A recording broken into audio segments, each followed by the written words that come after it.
मैं ही सृष्टि का आदि, मध्य और अंत हूँ। भगवान श्री कृष्ण ही इस सृष्टि के पालनहार है। वही इस संसार की शुरुआत थे, वही मध्य और वही अंत होंगे। जो चाहते हैं उसके लिए नहीं लड़ते हैं, तो जो खोया उसके लिए मत रो। मनुष्य सब कुछ चाहता है पर सब कुछ उसे नहीं मिल सकता। आपको जो नहीं मिला उसके लिए पश्चाताप मत करो, और जो आपसे खो गया, जो आपसे अलग हो गया, उसके लिए निराश भी मत हो। जो हुआ अच्छा हुआ, जो होता है अच्छे के लिए होता है। कभी कभी विपरीत परिस्थितियां हमारी वर्तमान स्थिति को अच्छा करने के लिए आती हैं। जो अपने कर्म के फल के प्रति आसक्ति को नहीं छोड़ सकते, वे मार्ग से कोसों दूर हैं। अपनी इच्छा की शक्ति से अपने आप को नया आकार दें। अपने आप को कभी भी स्व इच्छा से नीचा न होने दें। इच्छा ही आत्मा की एकमात्र मित्र है, और इच्छा ही आत्मा की एकमात्र शत्रु है। जिन्होंने खुद को जीत लिया है, उनके लिए इच्छा एक मित्र है, लेकिन यह उन लोगों का दुश्मन है जिन्होंने अपने भीतर आत्मा को नहीं पाया है। सत्य कभी नष्ट नहीं हो सकता। अच्छा करने से नहीं डरना चाहिए। लोग अक्सर सच कहने से बचते हैं या डरते हैं, पर सत्य कभी छुप नहीं सकता और न ही कभी मिट सकता है। कितना भी छुपा ले पर सच तो उजागर हो ही जाएगा। इसलिए जो बात सच पर आधारित हो उसे करने या कहने और मानने से कभी नहीं डरना चाहिए। सर्वोच्च वास्तविकता उन लोगों की चेतना में प्रकट होती है जिन्होंने खुद को जीत लिया है। शांत मन में, ध्यान की गहराइयों में आत्मा स्वयं को प्रकट करती है। स्वयं के माध्यम से स्वयं को देखकर एक आकांक्षी पूर्णता के आनंद और शांति को जानता है। कोई भी जो अच्छा काम करता है उसका कभी भी बुरा अंत नहीं होगा, न तो यहाँ और न ही आने वाले युग में। गंभीर तपस्या और ज्ञान मार्ग से ध्यान श्रेष्ठ है। मुझ पर अपना मन लगाकर योग के अभ्यास से स्वयं को अनुशासित करो। मैं उन लोगों के लिए हमेशा मौजूद हूँ जिन्होंने मुझे हर प्राणी में महसूस किया है। व्यक्ति जो चाहे बन सकता है, यदि वो विश्वास के साथ इच्छित वस्तु पर लगातार चिंतन करे। मन बहुत चंचल है, जो इंसान के दिल में उथल पुथल कर देता है। जैसे वे मेरे पास आते हैं, वैसे ही मैं उन्हें ग्रहण करता हूँ। सभी पथ पार्थ मानव को मेरी ओर ले आते हैं। इंद्रियों से मिलने वाला सुख पहले तो अमृत जैसा लगता है, लेकिन अंत में यह विष के समान कड़वा होता है। जब ध्यान में महारत हासिल हो जाती है, तो मन हवा रहित स्थान में दीपक की लौ की तरह अडिग रहता है। हे अर्जुन, तीनों लोकों में मेरे पाने के लिए कुछ भी नहीं है, और न ही कुछ ऐसा है जो मेरे पास नहीं है। मैं अभिनय करना जारी रखता हूँ, लेकिन मैं अपनी किसी जरूरत से प्रेरित नहीं हूँ। कर्म मुझ पर इसलिए नहीं टिकते क्योंकि मैं उनके परिणामों से जुड़ा नहीं हूँ। जो लोग इसे समझते हैं और इसका अभ्यास करते हैं, वे स्वतंत्रता में रहते हैं। ज्ञान की भेद किसी भी भौतिक भेद से बेहतर है, क्योंकि सब कामों का लक्ष्य आत्मिक बुद्धि है। जैसे आग की गर्मी लकड़ी को राख कर देती है, वैसे ही ज्ञान की आग सभी कर्मों को भस्म कर देती है। अपना काम हमेशा दूसरों के कल्याण को ध्यान में रखकर करें। अप्राकृतिक कर्म बहुत तनाव पैदा करता है। हर व्यक्ति का विश्वास उसकी प्रकृति के अनुसार होता है।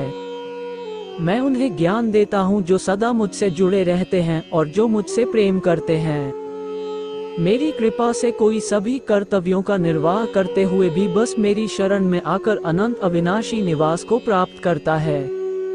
बुद्धिमान व्यक्ति कामुक सुख में आनंद नहीं लेता। जो कार्य में निष्क्रियता और निष्क्रियता में कार्य देखता है, वो एक बुद्धिमान व्यक्ति है। मैं धरती की मधुर सुगंध हूँ, मैं अग्नि की ऊष्मा हूँ, मैं ही सभी जीवित प्राणियों का जीवन भी, और मैं ही सन्यासियों का आत्मसंयम हूँ। तुम उसके लिए शोक करते हो जो शोक करने के योग्य नहीं है, और फिर भी ज्ञान की बातें करते हो। बुद्धिमान व्यक्ति ना जीवित और ना ही मृत व्यक्ति के लिए शोक करते हैं। बुद्धिमान व्यक्ति को समाज कल्याण के लिए बिना आसक्ति के काम करना चाहिए। कर्म मुझे बांधता नहीं, क्योंकि मुझे कर्म के प्रतिफल की कोई इच्छा नहीं। कर्म योग वास्तव में एक परम रहस्य है। कर्म उसे नहीं बांधता जिसने काम का त्याग कर दिया है। अपने अनिवार्य कार्य करो, क्योंकि वास्तव में कार्य करना निष्क्रियता से बेहतर है। आत्मज्ञान की तलवार से काटकर अपने हृदय से अज्ञान के संदेह को अलग करके अनुशासित बनो। मनुष्य अपने विश्वास से निर्मित होता है, जैसा वो विश्वास करता है वैसा वो बन जाता है। इस जीवन में मनुष्य न तो कुछ खोता है और न ही कुछ व्यर्थ होता है। मन अशांत है और उसे नियंत्रित करना कठिन है, लेकिन अभ्यास से इसे वश में किया जा सकता है। केवल मन ही किसी का मित्र और शत्रु होता है। व्यक्ति या जीव का कर्म ही उसके भाग्य का निर्माण करता है। जब मानव अपने कार्य में आनंद खोज लेता है तब वह पूर्णता प्राप्त कर लेता है। नरक के 3 द्वार वासना, क्रोध और लालच हैं। जो व्यक्ति कामी प्रवृत्ति का होता हो, जिसके मन में लोभ होता है और जो अत्यधिक क्रोधी स्वभाव का होता है, उसके लिए नरक के द्वार सदैव खुले होते हैं।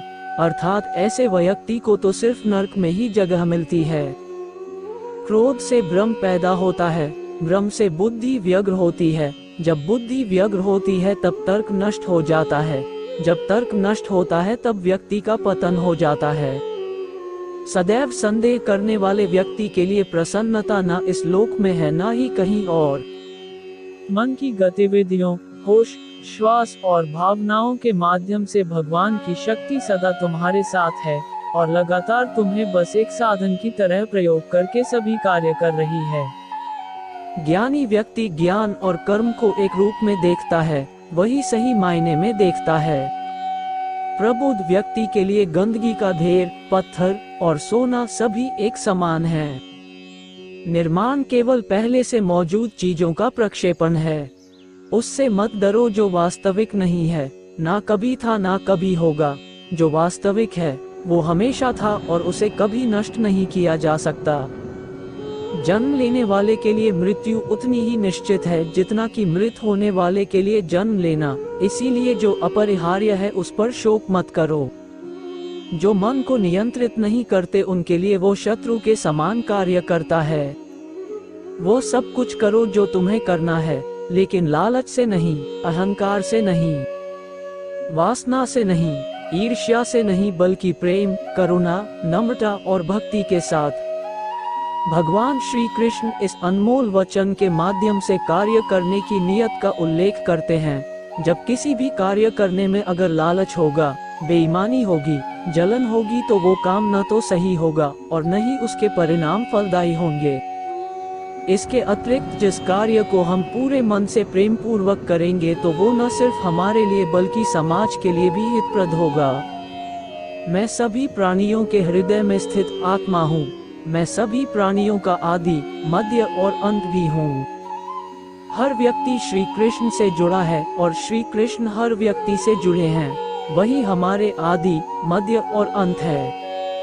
ठंड या गर्मी, सुख या दर्द का अनुभव करें। ये अनुभव क्षणभंगुर हैं। वे आते हैं और जाते हैं। उन्हें धैर्यपूर्वक सहन करें। समय एक सा नहीं रहता।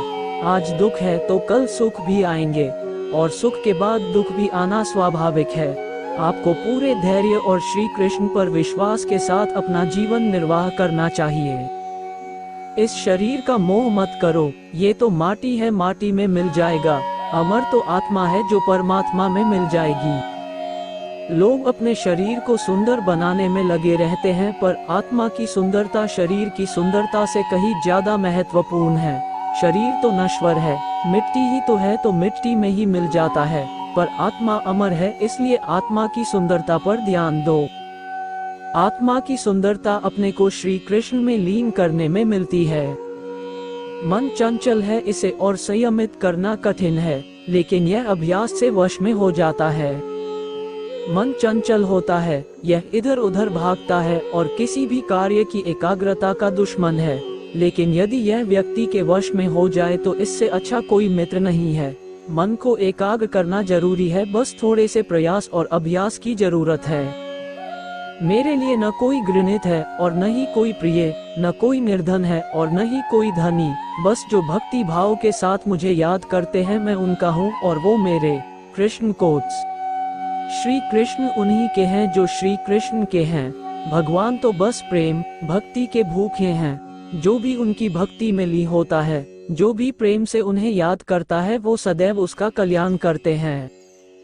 मैं हमेशा तुम्हारे साथ और तुम्हारे आसपास रहता है, चाहे तुम कुछ भी कर रहे हो।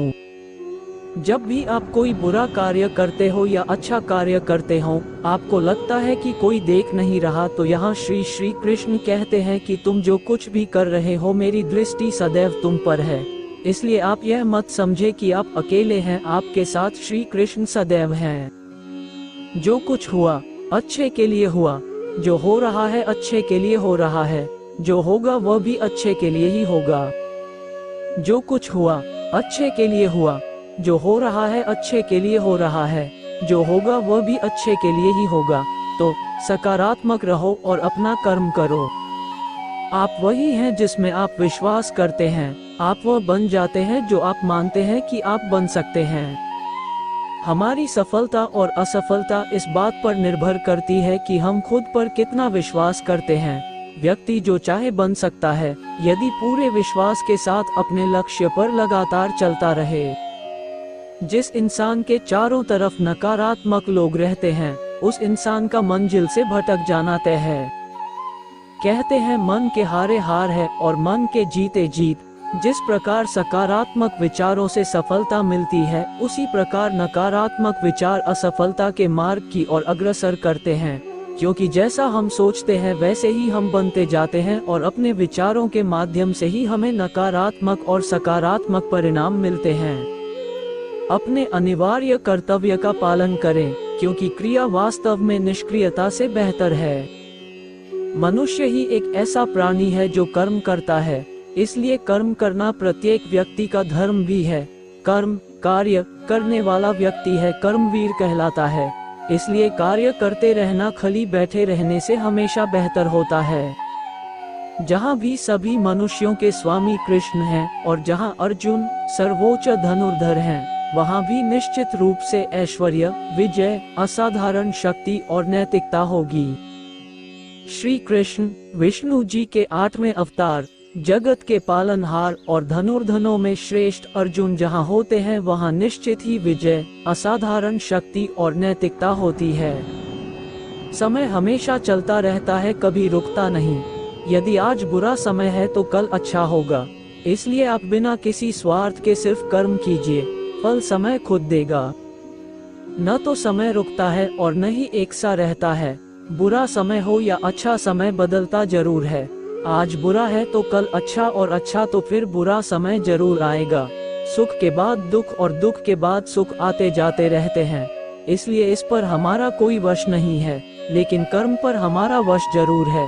आप सिर्फ कर्म करिए, फल की चिंता किए बगैर। समय आने पर फल जरूर मिलेगा। जो अहंकार से मोहित हो जाता है, वह सोचता है मैं करता हूँ।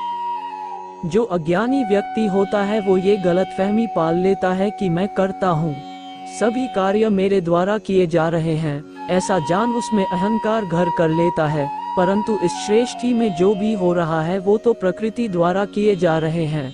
अज्ञानता के कारण व्यक्ति में जो मैं का अहंकार जन्म ले लेता है तो उसका पतन होना निश्चित है। मैं किसी का भाग्य निर्माण नहीं करता, हर व्यक्ति अपना भाग्य स्वयं बनता है। श्री कृष्ण कहते हैं कि वो किसी के भी भाग्य के निर्माता नहीं है, व्यक्ति खुद ही अपना भाग्य लिखता है। आप जैसा बीज बोएंगे आप वैसी ही फसल ही काटेंगे। आप जैसा कर्म करेंगे आपको वैसे है परिणाम मिलेंगे।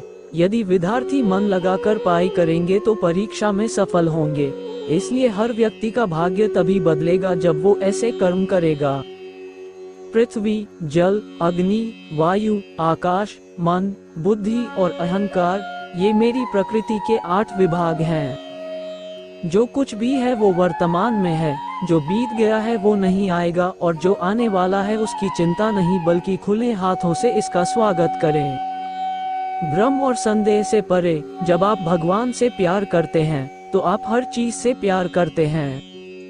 मन उन लोगों के लिए दुश्मन की तरह काम करता है जो इसे नियंत्रित नहीं करते हैं, और जिसने अपने मन को जीत लिया है उसके लिए मन सबसे अच्छा मित्र है। क्रोध में इंसान भ्रमित हो जाता है और भ्रम से बुद्धि व्यग्र हो जाती है, और अपने गलत फैसले के चलते उसका पतन शुरू हो जाता है। जो कर्म में अकर्म देखता है और अकर्म में कर्म देखता है, वह मनुष्यों में बुद्धिमान होता है। आप केवल कर्म के हकदार हैं, उसके फल के कभी नहीं। मनुष्य अपने विश्वास से निर्मित होता है, जैसा वह मानता है वैसा ही वह है। आत्मा विनाश से परे है, कोई भी उस आत्मा का अंत नहीं कर सकता जो अनंत है। खुशी मन की एक ही अवस्था है, जिसका बाहरी दुनिया से कोई लेना देना नहीं है। कोई भी व्यक्ति जो अच्छा काम करता है, उसका कभी भी बुरा अंत नहीं होगा, चाहे यहाँ या आने वाले संसार में। जिनके मन और आत्मा में सामंजस्य है, जो इच्छा और क्रोध से मुक्त हैं, जो अपनी आत्मा को जानते हैं, उनके साथ ईश्वर की शांति है। जो हुआ अच्छा हुआ, जो भी हो रहा है वो अच्छा ही हो रहा है, और जो होगा वो भी अच्छा ही होगा। ये प्रकृति है जो सभी गतियों का कारण बनती है। अहंकार से मोहित मूर्ख उस धारणा को धारण करता है जो कहती है मैंने किया। गर्मी और ठंड, सुख और दर्द की भावना इंद्रियों के अपनी वस्तुओं के संपर्क के कारण होती है। वे आते हैं और चले जाते हैं चिरकाल तक। आपको उन्हें स्वीकार करना चाहिए।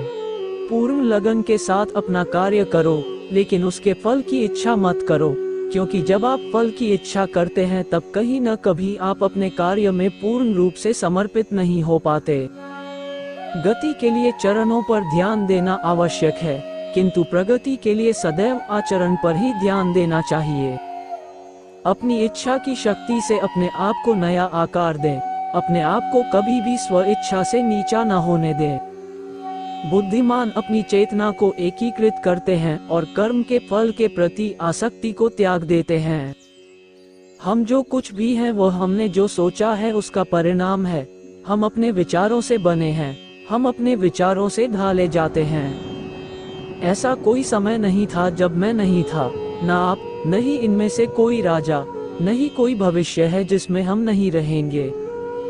अपरिपक्व लोग सोचते हैं कि ज्ञान और क्रिया अलग अलग हैं, लेकिन बुद्धिमान उन्हें एक ही मानते हैं। जिस प्रकार इस शरीर में रहने वाला बचपन, युवावस्था और वृद्धावस्था से गुजरता है, उसी प्रकार मृत्यु के समय वह केवल दूसरे प्रकार के शरीर में प्रवेश करता है। बुद्धिमान इसके बहकावे में नहीं आते। न ये शरीर तुम्हारा है और न तुम इस शरीर के। ये शरीर तो अग्नि, जल, वायु, पृथ्वी, आकाश से बना है और इसी में मिल जाएगा। परंतु आत्मा स्थिर है, फिर तुम क्या हो? तुम अपने आप को मुझे अर्पित करो, यही सबसे उत्तम सहारा है। जो इसके सहारे को जानता है वह भय, चिंता, शोक से सर्वदा मुक्त है। कोई भी व्यक्ति जो अच्छा काम करता है, उसका कभी भी बुरा अंत नहीं होगा, चाहे यहाँ या आने वाले संसार में। जो पहले विष जैसा लगता है, लेकिन अंत में अमृत जैसा स्वाद लेता है, ये सत्व का आनंद है, जो स्वयं के साथ शांति से पैदा हुआ है। सभी स्वार्थी इच्छाओं पर काबू पाना पर्याप्त नहीं है, स्वामित्व और अहंकार को वश में करना भी आवश्यक है। कर्म मुझसे नहीं चिपके रहते, क्योंकि मैं उनके परिणामों से जुड़ा नहीं हूँ। जो लोग इसे समझते हैं और इसका अभ्यास करते हैं, वे स्वतंत्रता में रहते हैं। जो मनुष्य प्रकृति के गुणों से अनासक्त है और जो पूरी तरह से दिव्य ज्ञान में स्थित है, उसका कार्य पूरी तरह से परात्परता में विलीन हो जाता है। भले ही दुर्बलता ईश्वर द्वारा दी जाती है, लेकिन गरिमा मनुष्य के मन को स्वयं निर्मित करती है। आत्मा अमर है, न तो इसे कोई शस्त्र काट सकता है और न ही अग्नि इसे जला सकती है। जल इसके तेज को बुझा नहीं सकता और न ही वायु इसे सुखा सकती। किसी और के जीवन की नकल को पूर्णता के साथ जीने की तुलना में अपने भाग्य को अपूर्ण रूप से जीना बेहतर है। आप बुराई से कुछ समय के लिए बच सकते हो, लेकिन बुराई तो तुम्हें हजारों की भीड़ में भी तुम्हें ढूंढ लेगी, जैसे गायों की झुंड में बछिया अपने माँ को ढूंढ लेती है। सभी जीवों का निर्माता मैं हूँ। किसी जीव को कष्ट देकर तुम मुझे खुश कैसे देख सकते हो? जीवन में सुख ही सुख है, यदि हम आशाओं, उम्मीदों का त्याग कर दें। जीवन में आधे दुख का कारण आशाएं बड़ी होना है। जो व्यक्ति आपकी कद्र नहीं करता, उसके साथ रहने से अच्छा है आप अकेले रहे। क्रोध की अवस्था में भ्रम जन्म लेता है, ब्रह्म बुद्धि को नष्ट कर देती है और बुद्धि के नष्ट होते ही व्यक्ति का पतन हो जाता है। मैं सभी प्राणियों को समान रूप से देखता हूँ। मेरे लिए कोई बड़ा छोटा, अमीर गरीब नहीं है। ना कोई मुझे कम प्रिय है, ना अधिक, लेकिन जो मेरी प्रेम पूर्वक आराधना करते हैं मैं सदैव उनका हूँ। आपको अपना निर्धारित कर्तव्य करने का अधिकार है, लेकिन आप कर्म के फल के हकदार नहीं हैं। अपने कार्यों के परिणामों का कारण स्वयं को कभी न समझें और कभी भी अपने कर्तव्य को न करने के प्रति आसक्त न हों। चाहे बुरा ही क्यों न लग जाए, पर ऐसा सत्य जरूर बोलिए, लेकिन ऐसा झूठ मत बोलिए जो सत्य लगे। तुम्हारे मन की गतिविधियों, होश, श्वास और भावनाओं के माध्यम से मेरी शक्ति सदा तुम्हारे साथ है और लगातार तुम्हें बस एक साधन की तरह प्रयोग करके सभी कार्य कर रही है। कोई भी मनुष्य पूर्ण नहीं है। किसी न किसी में कोई न कोई कमी होती है और हर किसी में कोई न कोई अच्छाई होती है। इसलिए आपकी तुलना किसी से मत करो, बल्कि पूर्ण निष्ठा के साथ अपना कर्म करो। आत्मज्ञान की अग्नि कर्म के सभी बंधनों को भस्म कर देती है। हे अर्जुन, जैसे धधकती आग लकड़ी को राख कर देती है, तू करता वही है जो तू चाहता है, फिर होता वही है जो मैं चाहता हूँ। तू वही कर जो मैं चाहता हूँ, फिर होगा वही जो तू चाहता है। जिस व्यक्ति को कोई लगाव नहीं है वह वास्तव में दूसरों से प्यार कर सकता है, क्योंकि उसका प्यार शुद्ध और दिव्य है।